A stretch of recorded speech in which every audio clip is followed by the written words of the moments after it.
Hello everyone and welcome to the latest episode of Southern Soul. I'm your host, Tony Morris. Now if you're just joining us for the first time, some of you may be wondering, why is it called Southern Soul? Well, let me explain. The southern part is because originally I'm from Alabama. And the soul part is because I'm a psychic medium.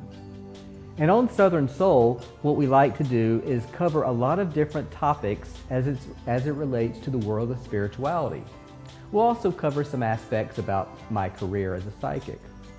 So I'm really glad you joined us for this latest episode. Think about it. Time.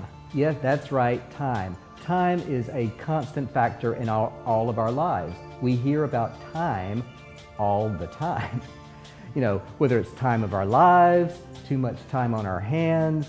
There's been so many songs with the word time in it. Time in a bottle, time after time. I think you get the picture. But time is also very relevant to history. For example, think of some very prominent eras. For example, the Roman Empire. Pretty big time during that point in history.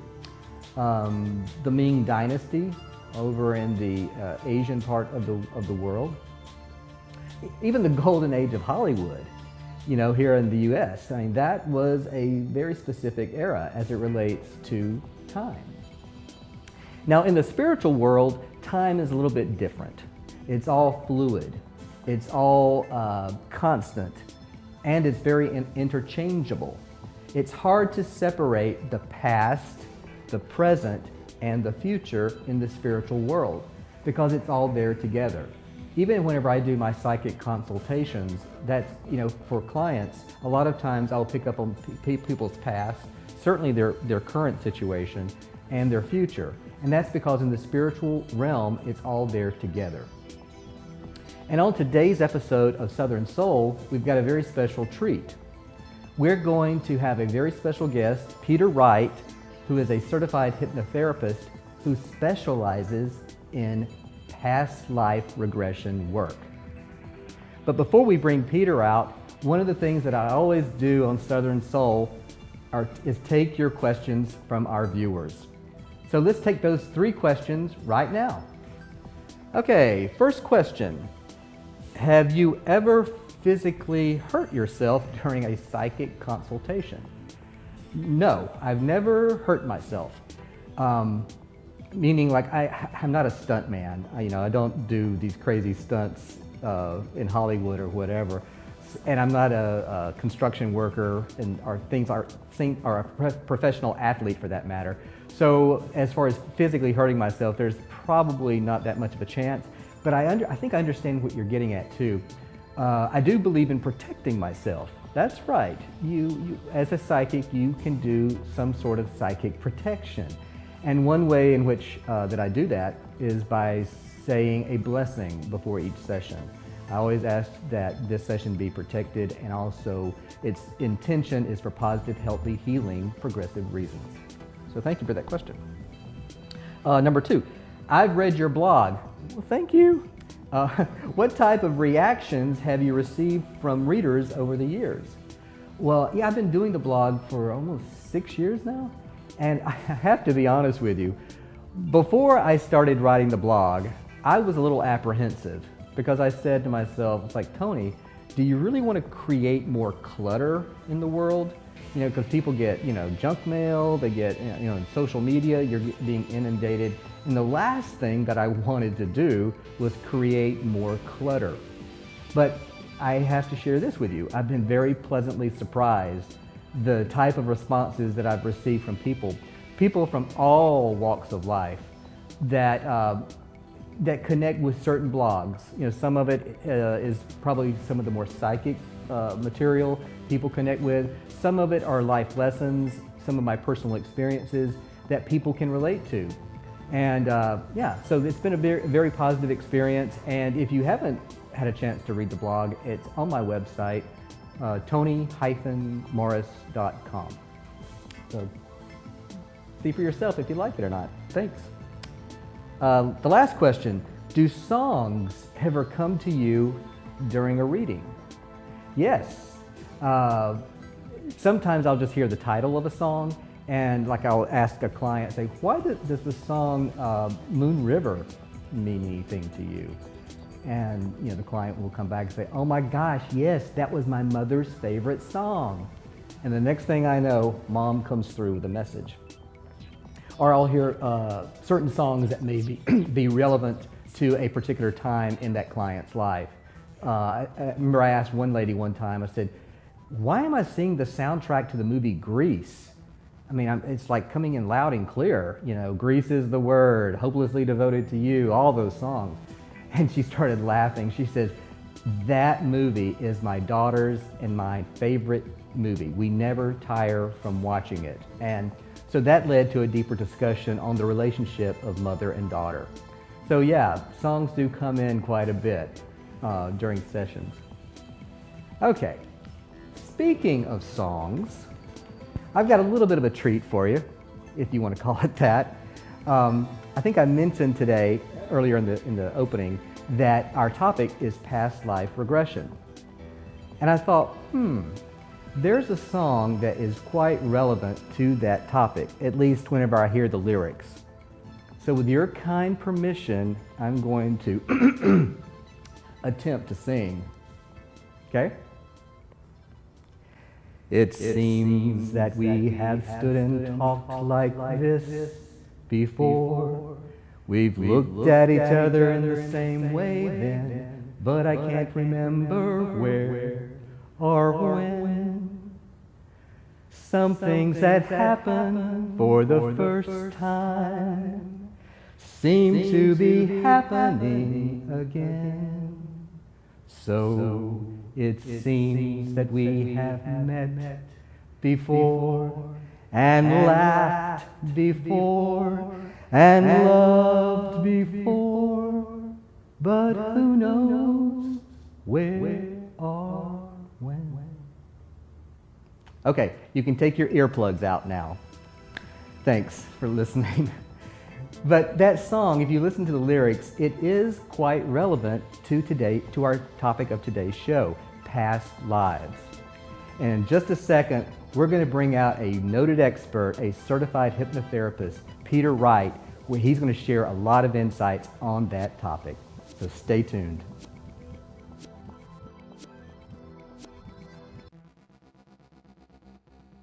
So like I mentioned earlier, past life regression is going to be our featured topic today.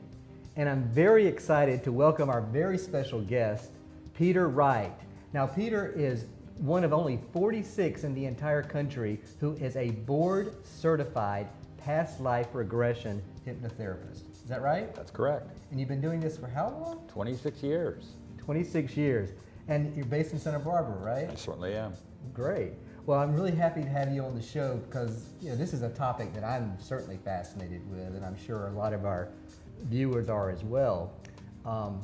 Ready to take a few questions? Ready. Cool. Okay.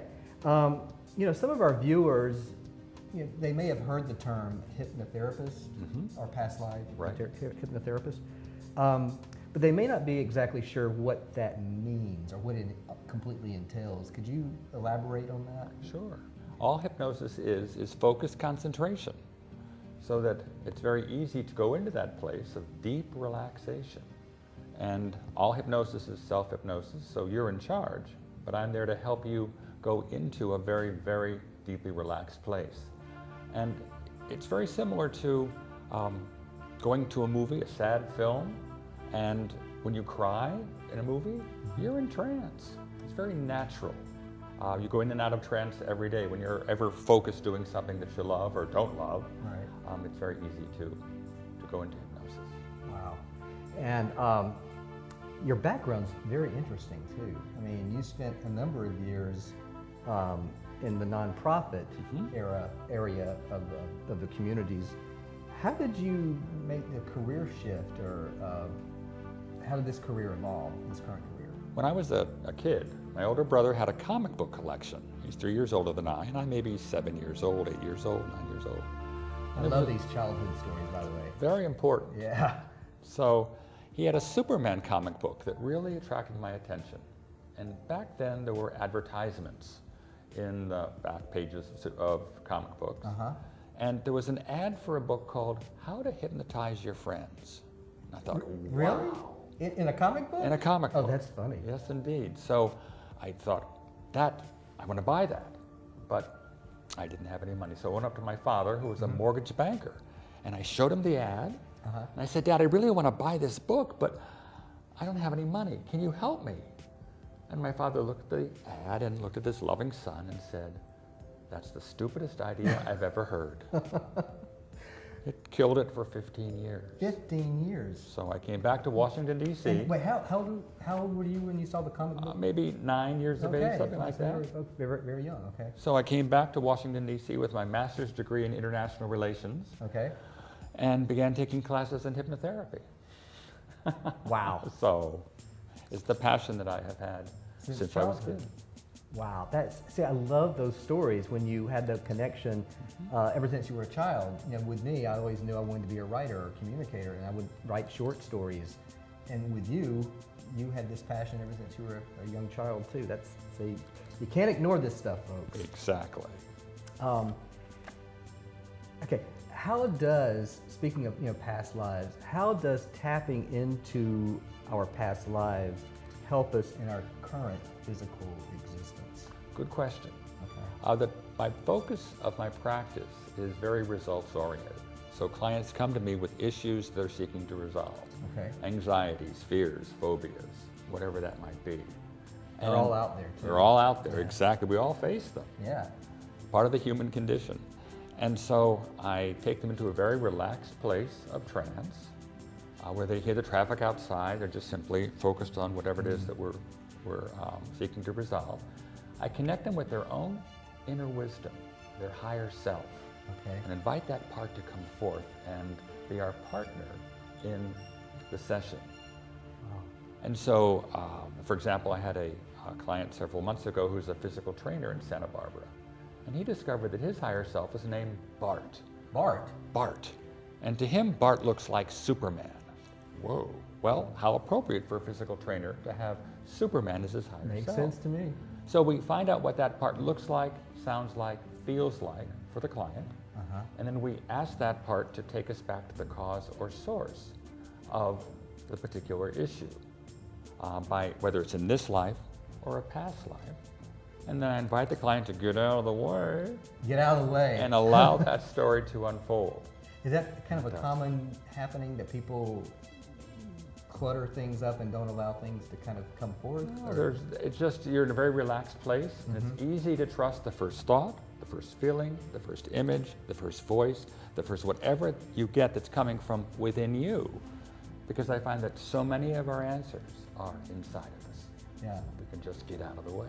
Thank you. And work with our higher self. Trust it, right? Right. Wow. Wait, what was his? Bart. Bart, Okay. exactly. I got to figure out what mine is. Bart. When you said Bart, the first thing I thought it was Bart Simpson. I'm like, okay, that might be me. Okay. Speaking of sessions, you gave an example just then, but after the sessions that you do with clients, do they recall everything that transpired during the session? Absolutely. In fact, I can take you briefly through a session to give you a sense of how it I'd unfolds. I'd love that. Okay, so a client came to me with a pain in his left shoulder, and his doctor said it was bursitis, inflamed shoulder muscle. Okay. But he thought there might be a past life connection. So took him into a very relaxed state of trance, invited his higher self to come forth, and higher self said, past life. Will you take us back there now? Sure. So get out of the way. Let's say the client's name is Bob. Let's go there and find out. Okay. So I counted to 5. He was already in a relaxed place to go back into that particular lifetime. And he saw himself as a farmer. Plowing the land.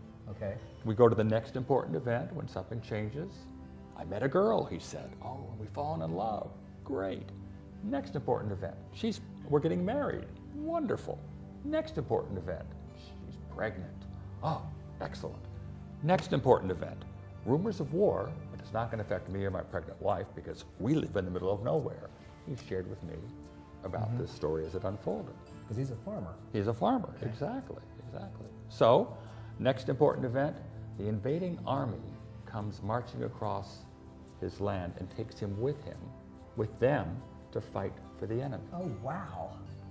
So, next important event, he's being trained for battle and he's frightened. Next important event, he goes into battle and almost immediately he's shot in the left shoulder by one of his countrymen who doesn't recognize him. So he dies. So we go into what we're doing is we're going into the story, finding out where did things go wrong for you? Where were you defeated? Right. Or if you're the bad guy, where did you defeat others? Okay. We go to the death. How did you die? What was your dying thought? A dying thought can have a major impact on an upcoming lifetime. For example, if you die of starvation, maybe the last thought is there's never enough food. And yet there's Makes plenty sense. of food in this life. Yeah. So, do the death, and I invite you at that point to move into your spirit body, in your imagination, because this is all in your imagination. Mm-hmm. And a client will often say, how does it feel? It feels lighter. And from there, we go back into a very special place called the Bardo. Bardo, B-A-R-D-O. B-A-R-D-O. The Tibetan Buddhists talk about this as an in-between place between lifetimes. That's why that word sounds Exactly. familiar. Okay. So, he went there, and I asked him, who were you unfinished with in the lifetime we just explored? And his wife showed up. His wife, and his imagination. So I asked, if your heart could speak to your wife about what happened, what would it say to her? I'm really sorry about what happened, he said. Does she hear you? Yeah, she does. How does she respond? She forgives me. It was wartime. So, who shows up next? No, then I asked, if we could look deeply into the eyes of your wife, down into her very soul. Does she remind you of anyone in your present lifetime? Oh my gosh, it's my fill in the blank. Often we're reborn with the same souls lifetime after lifetime, especially in the family. So we can learn from these experiences. Wow. So, come to closure, she steps aside. Who shows up next? It's my child who I never met. Is it a boy or girl? It's a girl. What do you want to say to your daughter that you couldn't say to her because you never met her? And he's imagining her right there. Mm-hmm. I'm really sorry about what happened. Does she hear you? Yeah, she does. How does she respond? She thanks me. What do you mean she thanks you? Well, she tells me that she knew I would die before she was born. That's why she chose me to be her father. So she'd be forced to take on additional responsibilities in the family to raise herself and help her mom take care of the farm. The farm, yeah. Whoa, all right. So does she blame you? No, she thanks me. Wow. So, came to closure with her, looked deeply into her eyes. Does she remind you of any of your present lifetime? Oh my gosh, it's my fill in the blank. So there's all these connections. All these connections to people in your life today, and you may be working on that same issue with them in this life as you were in the last life, because it's the soul's unfinished business. Right. So then, finally, if I may add one more here, Yes. I asked who shows up next. The man who shot me in the shoulder. Oh, I was waiting for that. He had to show up. Of course. Yes. So if your heart could speak to him, what would it say? Anger, frustration, how dare you? Does he hear you? Yeah, he does.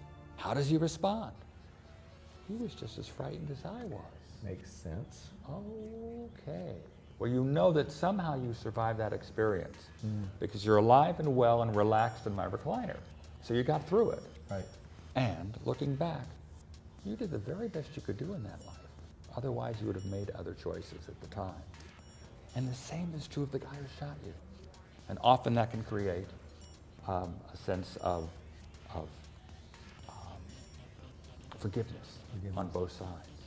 And so they forgave each other. But what surprised me was when I asked him to look into the eyes of the man who shot him, does he remind you of anyone in your present lifetime? He said, oh my gosh, it's my current boss who I can't stand. Oh gosh. No wonder. He shot you in your last lifetime. And what we find, I'm not laughing at, but I know, yeah, but it's a connection. who knew? And so, but what we discover is that by coming to closure, forgiveness with Key the other. word for forgiveness. Very key. You can then, by forgiving him and him forgiving you, it has an effect on the boss in the present lifetime. Whoa. Because we're all connected. And even though the boss will never hear about the past life that you spent together with him where he shot you, it probably will improve the relationship between the two of you. Cool. So afterwards, a client may say to me, Peter, was I really a farmer who was forced to go off to war and died? I mean, leaving his pregnant wife behind? Maybe. Dr. Brian Weiss is a psychiatrist who wrote a very famous book called Many Lives, Many Masters. Oh, yeah. Believes that about 80% could be true from that life and it affects your life. Or maybe you attracted someone else's story from the collective unconscious. Of all those stories out there, you told that person's story because it mirrors where you're stuck. And telling that person's story helped you become unstuck. Or maybe you made up the whole thing. But is the pain in the shoulder gone? Oh, it is? Then let's not worry about it. There you go. So that's how it works. You know, it's funny, it's like when you said pain in the shoulder, I know many bosses are sometimes pain in the necks, but let's go with pain in the shoulder. Okay. Okay, thank you for sharing that, wow. How about your, I know you work with clients all the time, but what about your own personal experiences within this topic of past life regression? Can you share your own personal Absolutely. accounts, I discovered I have a real interest in theater, real interest in musical theater and the like, and discovered a past life in New Orleans. New Orleans? In the early 1800s, when I was an entrepreneur with the theater company. Now, is it theater? Oh, I'm not sure. Maybe with a southern accent. There you go. So that'd be the theater. But it was, and I've had past lives in Tibet. I have a real close connection with the Himalayan mountains. Oh, beautiful. I remember lifetimes there. I'm fascinated. You've been doing this for 23 years, and I know some of our viewers are probably like, I want to talk with this man. Okay. How do they reach you? You have a website? The website is www.insightsfromwithin.com, insightsfromwithin.com, and I offer 30-minute consultations for free to talk about the issues, and I can share more about what I do, and if there's a match, great, and if not, that's fine too. Well, I know you've helped just hundreds and hundreds of people over the years, and helping them make those all-important connections, because if there's unfinished business, you want to make every attempt to resolve it. And so, thank you for the work that you do. I've got one more question, and it kind of makes me smile when I think about it. When you hear the phrase deja vu, what comes to mind for you? Oh, for me, I mentioned my interest in Tibet, and a number of years ago, for my 50th birthday, went to Tibet. We arrive in Lhasa, 13,000 feet higher, how many ever, and I felt like Julie Andrews in the opening scene in The Sound of Music, as she's twirling around on the top of the mountain or Alps, and I thought, I am home. This is my place. This is my, if you will, passion comes from here. Right. So if you feel like you've been to a certain place before, likelihood is you probably have. Yeah, probably have. Exactly. Great. Well, Peter, this has been fascinating, and I think this is probably the one single show or the one single segment of the show where I've used the word "wow" so many times. Well, thank you. Because everything you shared, I was like, wow, wow, wow. But thank you so much for being our guest today. Peter Wright, he is one of only 46 certified, board certified past life regression hypnotherapists in the entire country. And it's been our pleasure to have you on Southern Soul. Thank you so much. Thank you for having me. Great. Stay tuned. We've got one more segment of Southern Soul coming up just a second. Thanks, Peter, for being our special guest on today's episode of Southern Soul. Your sharing your insights on past life regression were so valuable, And I'm sure that a number of our viewers are going to want to learn more about that topic. So think about it. Knowing more about your past life regression or past lives can certainly help you move further up the ladder in your current day experience. It's just a matter of doing the work. Now, this is my favorite part of the show. This is my favorite part of Southern Soul. I call it the Little Red Wagon segment. And when you were a kid, probably your first toy was your little red wagon. You put your dreams, you put your aspirations, the things you wanted to experience in life, you put those in your little red wagon. And it's always with you, never leaves you. So in today's episode of Southern Soul, we talked about past lives, and I thought it would be kind of interesting to do a little homework exercise for the Little Red Wagon segment.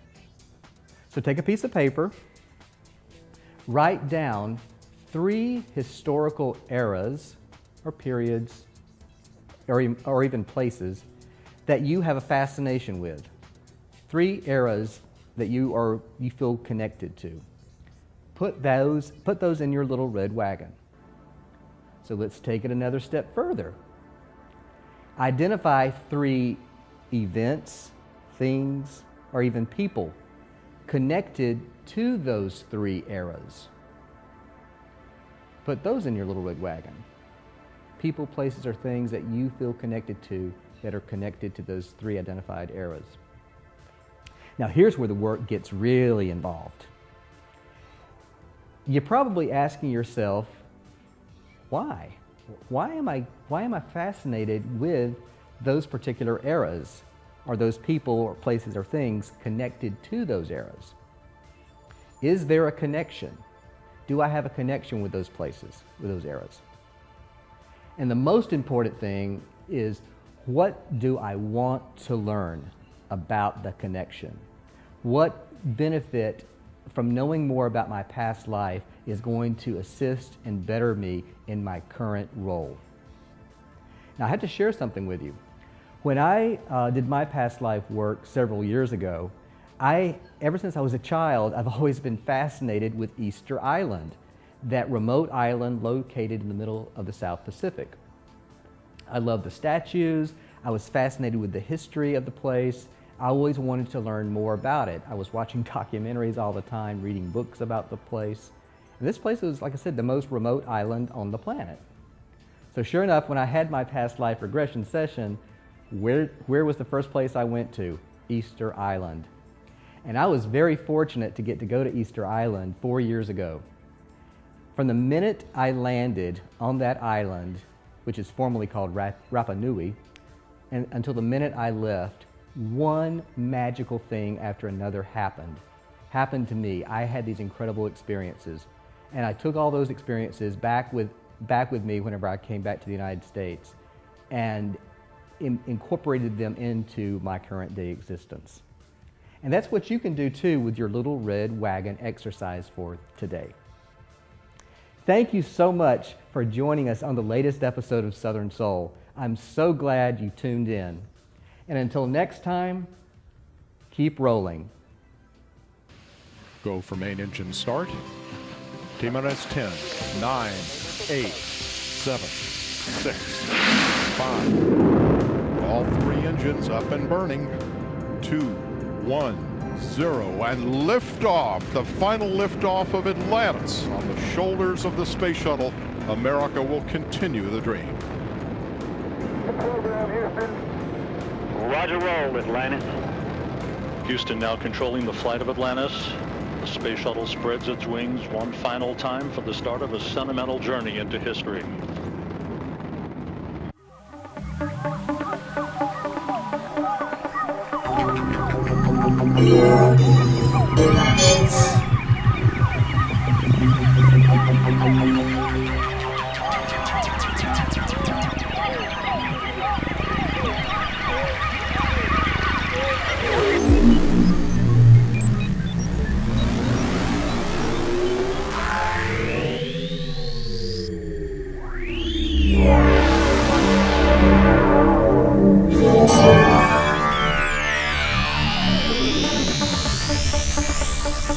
Atlantis.